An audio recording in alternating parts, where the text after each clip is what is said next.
নমস্কার বন্ধুরা। তো আমি হলাম ল্যাথখোর বাঙালি, আর দেখো সেই জন্যই সেই ভাইয়ের বৈশাখ মাসে রিসেপশান হয়েছে, আর সেই মেনু এখন নিয়ে চলে আসছি। সপরিবারে সবাই এসেছিলাম রিসেপশানে। তো এখানে দেখো প্রথমে দিয়ে দিল একটা ভেজিটেবল চপ, আর চাটনিতে অবশ্যই দিয়েছিল, আর তোমাদেরকে আমি দেখিয়ে দিয়েছি সাথে সাথে মেনু কার্ডটা, অবশ্যই পজ করে দেখে নিও।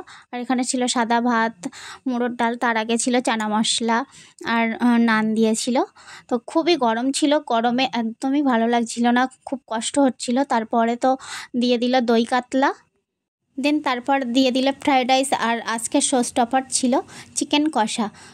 খুব সুন্দর টেস্টি খাবারের সাথে সাথে তারপরে দিয়েছিল আমের চাটনি, পাঁপড়, রসগোল্লা, আইসক্রিম, আর ওদিকে ছিল সন্দেশ। আর গরমে এত পরিমাণে গরম হচ্ছিল যে আমি খেতেই পাচ্ছিলাম, গরমে খুবই কষ্ট হচ্ছিল। তো তারপর খাওয়া দাওয়া খুব কষ্টে কমপ্লিট করে সবাই মিলে বাড়ি চলে আসলাম। আর এখানে দেখে নাও ভাই আর ভাইয়ের বউয়ের পিক দিয়ে দিলাম। টাটা।